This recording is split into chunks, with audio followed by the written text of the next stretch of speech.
Hello বন্ধুরা, আমি সুমন। আপনারা ভালো আছেন? ভালো আছে আপনাদের খাঁচায় পোষা পাখিগুলো। আজকে আপনাদের সাথে যে বিষয়ে আলোচনা করব, এই এত ঠান্ডার মধ্যে আমার ককটেল পাখিকে আমি কিভাবে যত্ন নিচ্ছি বা কি খাবার দিয়েছি, তাই সেটাই আপনাদের সঙ্গে শেয়ার করব। তাই ভিডিওটা সম্পূর্ণ দেখবেন। ভালো লাগলে অবশ্যই সাবস্ক্রাইব করবেন, লাইক দেবেন, শেয়ার করবেন। আর এর মধ্যে আমার চ্যানেলকে যারা সাবস্ক্রাইব করেছে তাদের জানাই অসংখ্য অসংখ্য ধন্যবাদ। আর এখনো যেসব বন্ধুরা নতুন সাবস্ক্রাইব করেনি তারা অবশ্যই সাবস্ক্রাইব করে রাখবেন, ভিডিওটা ছাড়া মাত্রই আপনাদের কাছে যেন পৌঁছে যায়। প্রথমে যে কথা বলবো যে টোটালি আমি এই ঠান্ডাটার মধ্যে আমি টোটাল পাখিগুলোর এর আগের এক ভিডিওতেও বলেছি যে টোটালি আমি রেস্টে রেখে দিয়েছি পাখিগুলো।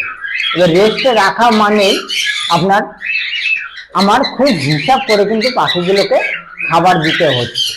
কারণ হিসাব করে খাবার দিতে হচ্ছে কেন, যেহেতু এবার ঠান্ডা প্রচুর পরিমাণে আপনার ঠান্ডা পড়ে গেছে, এইবার ওদের গাইডও খুব করতে হচ্ছে। কারণ বিকাল 4টে বাজলে আপনার জানলা ফানলা সব বন্ধ করে দিতে হচ্ছে, না হলে খুব যখন তখন পাখি কিন্তু ঠান্ডা লেগে যাবে। কারণ এবার জানেন আপনারা প্রচুর পরিমাণে ঠান্ডা পড়ছে সব জায়গায়, কম বেশি সব জায়গায় কিন্তু এবার ঠান্ডা প্রচুর পরিমাণে পড়ে গেছে, পড়ছে।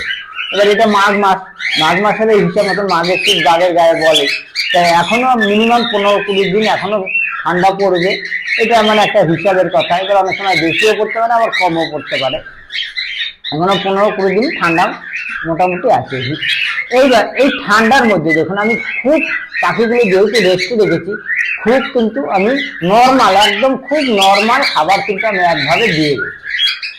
আর খাবারটা দিয়েছি হয়েছে টোটালি আপনার এমন যেন ওদের শরীরে ঠান্ডার মধ্যে ঠান্ডার যে দিনে যে আপনার যেসব খাবারগুলো পাখিকে ব্যবহার করতে, সেম খাবারই কিন্তু আমি একভাবে পরিমাণ মতন দিয়ে গেছি। যে খুব বেশি বেশি দিয়ে গেছি বা খুব কম দিয়ে গেছি তারও না, একদম একভাবে পরিমাণ মতন দিয়ে গেছি। যার কারণে আমার কোনো একটা পাখি কিন্তু এবার কোনো সমস্যা হয়নি বা কোনো একটা পাখিও কিন্তু মারা যায়নি।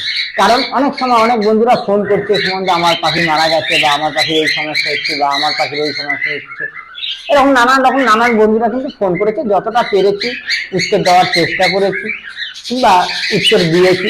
অনেকে হাড়িও দিয়ে দিয়েছিল, অনেক সময় হাড়ির মধ্যে অনেক বন্ধুদের ডিমও দিয়ে দিয়েছে বা ডিমে অনেক সময় গায়েও বসছে না, যার কারণে অনেক বন্ধুকেও বলেছি এখন হাড়ি টোটালি খুলে রাখুন। আজকে এই যে দেখুন, আজকে আমি পাখিগুলোকে আপনাদের সব দেখাতে পারবো না, তাহলে ভিডিওটা অনেকটা বড় হয়ে যাবে।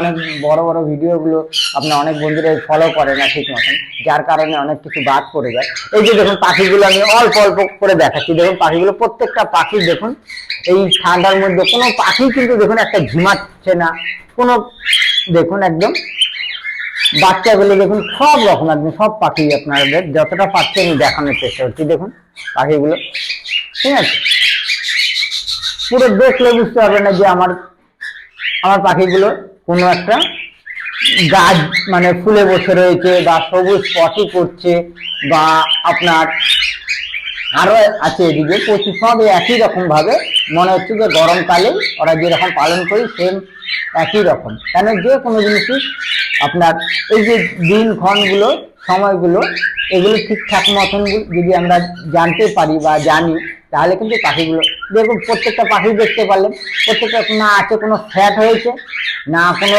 চবু হয়ে গেছে, না কোনো মোটা হয়ে গেছে বা কোনো ঝিমাচ্ছে বা কোনো সবুজ পটি হচ্ছে, একদম কোনোটার কিন্তু কোনো কিছু হয়নি। তাই এক লেভেলে কিন্তু আমি একভাবে হালকা হালকা করে খাবার দিয়ে গেছি। খুব হাইফাই যে খাবার দিয়েছি তাও না, নর্মাল খাবার দিয়ে গেছি।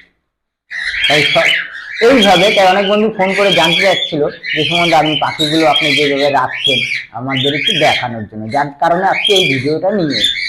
ঠিক আছে, এই যে কটা পাখি আপনাদের দেখাচ্ছি দেখুন, প্রত্যেকটা পাখি দেখুন কোনো পাখির কিন্তু একটাও কিন্তু আপনার ফ্যাট হয়ে গেছে বা সবুজ পটিয়ে রয়েছে বা সব গা ফুলিয়ে বসে রয়েছে, কোনো একটা পাখি কিন্তু আপনারা দেখতে পারবেন। তাহলে সবকটা পাখি কিন্তু লাফালাফি ঝাপাঝাপি ওড়াউড়ি সবই করছে। ঠিক আছে বন্ধুরা, তাই আমি আমার পদ্ধতি যে কোনো জিনিসেরই যে কোনো পাখি পালন করেন না কেন, এক একটা পাখির পালন করার পদ্ধতি এক এক রকম, জিনিসগুলো জানতে হয়। তাই আমি আমার পাখিগুলোকে এইভাবে এই পুরো ঠান্ডাটাই কিন্তু আমি দেখভাল করলাম। ঠিক আছে, তাই আপনারা আশা করব যে এইভাবেই দেখভাল করবেন খুব সুন্দরভাবে, ঠিকঠাক মতন। গরমে শীতকালের যে খাবারগুলো পরিমাণ মতন দেবেন, কারণ সূর্যমুখীর দানা ধরেন বেশি দিলেন, বেশি দিলেও কিন্তু আবার বিপদ, কারণ বেশি দেওয়া গেলে দেখা গেল রেস্ট রেখে দিয়েছেন, খাবে যাবে চুপ করে এক জায়গায় বসে থাকবে, দেখা গেলো ফ্যাট হয়ে যাচ্ছে বা হয়তো চুপ থেকে চবড়ি হয়ে যাচ্ছে, ঠিক আছে? তাই এইরকম একদম নিয়মিতভাবে নর্মাল খাবার দিয়ে আমি রেখে দিয়েছি। তাই আচ্ছা, আমি এইভাবেই আপনাদের সঙ্গে শেয়ার করলাম, পাখিগুলো আপনাদের সঙ্গে দেখালাম। তাই আপনারাও চেষ্টা করবেন যে নর্মালি এখন খাবার দেবেন। আবার যখন হাঁড়ি দেবো বা আবার এই যখন অন্য কোনো মেডিসিন ব্যবহার করবো সেটাও আপনাদের সঙ্গে শেয়ার করব, ঠিক আছে? তাই আজকে এই পর্যন্তই। ভিডিওটা ভালো লাগলে অবশ্যই সাবস্ক্রাইব করবেন, লাইক দেবেন, শেয়ার করবেন। আবার দেখা হবে আপনাদের সাথে নতুন সময় নতুন ভিডিওতে। ভালো থাকবেন, সুস্থ থাকবেন, নমস্কার।